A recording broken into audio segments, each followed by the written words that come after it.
Telah kita lihat pada segmen sebelumnya bahwa jika terdapat medan magnet pada arah masuk bidang, kemudian terdapat muatan Q yang bergerak memasuki medan magnet tersebut pada arah atas dengan kecepatan V, dia akan merasakan gaya magnet ke sebelah kiri. Nah, ini dapat kita gambarkan arah-arah ini pada diagram di bawah, di mana FB itu ke arah kiri, kemudian V ke atas, dan B itu masuk bidang. Ini bisa kita lihat bahwa arah dari gaya magnet itu tegak lurus dengan bidang yang dibentuk oleh V dan B. Sehingga kita bisa gambarkan atau ungkapkan gaya magnet kita itu sebagai QV cross product terhadap B. Dan besarnya adalah FB sama dengan QVB sinus theta. Ini dapat kita ungkapkan menggunakan kaidah tangan kanan. Dan kita gambarkan V itu searah dengan arah ibu jari, kemudian B itu searah dengan arah jari-jari yang lain, maka gaya magnet itu ditunjukkan oleh arah telapak tangan. Sehingga gaya magnet FB itu selalu mengarah tegak lurus dengan bidang yang dibentuk oleh V dan B ini. Satuan medan magnet sendiri adalah Tesla dalam sistem internasional, di mana 1 Tesla itu besarnya sama dengan 1 Newton per ampere meter. Nah, gerak muatan dalam medan magnet itu dapat kita gambarkan dengan lebih detail.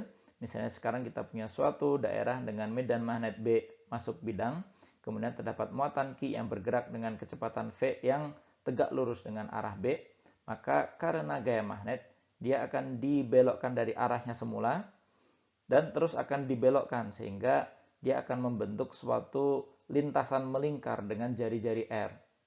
Demikian pula misalnya dia berangkat dari daerah di luar medan magnet tersebut, setelah dia memasuki medan magnet dia akan dibelokkan sampai kemudian dia bisa keluar lagi dari lingkungan medan magnet tersebut. Sama dengan jari-jari R. Dan jika kemudian daerahnya itu kita perkecil, kita mungkin akan mendapatkan lintasan melengkung yang juga akan lebih kecil. Sehingga efek dari gerak akibat gaya magnet ini, QV cross B ini, memberikan gerak melingkar terhadap muatan yang bergerak dengan kecepatan V tersebut. Gerak melingkar akibat gaya magnet itu dapat dianalisa lebih jauh, dan karena gaya magnet itu mengakibatkan putaran, kita bisa samakan saja, sehingga besarnya gaya magnet itu sama dengan besarnya gaya putaran, sehingga QVB ini karena V dan B itu membentuk sudut 90 derajat, itu sama dengan besarnya gaya putaran, yang besarnya adalah mv kuadrat dibagi dengan R. Maka kita bisa dapatkan jari-jari gerak melingkar itu sebagai mv dibagi dengan QB, di mana M itu adalah massa partikel bermuatan Q ini.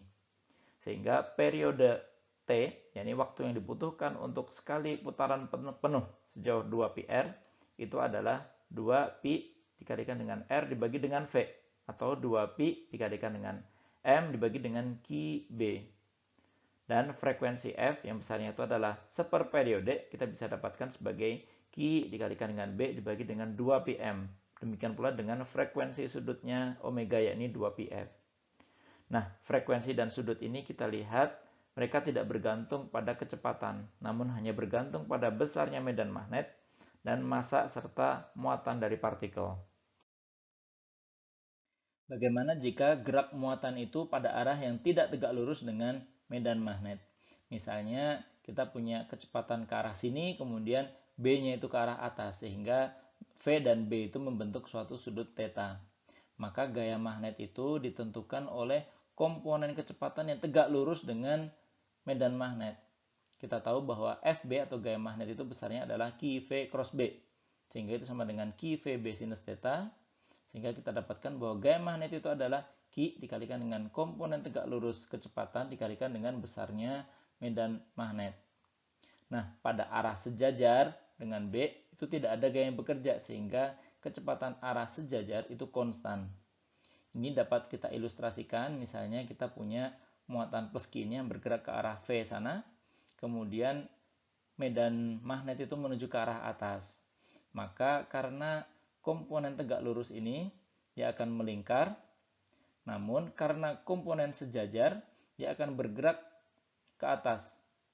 Kombinasi dari gerak melingkar dan gerak tegak lurus pada arah sejajar B ini akan memberikan suatu gerak heliks. Sebagai tambahan, gaya magnet ini dapat pula bekerja pada suatu kawat yang dialiri oleh arus listrik, misalnya kawat yang menghubungkan antara dua buah plat bermuatan. Lalu terdapat medan magnet B pada arah masuk bidang. Jika jarak antara kedua plat itu adalah L, maka kawat tersebut akan merasakan gaya magnet ke sebelah kiri, sehingga dia cenderung untuk melengkung.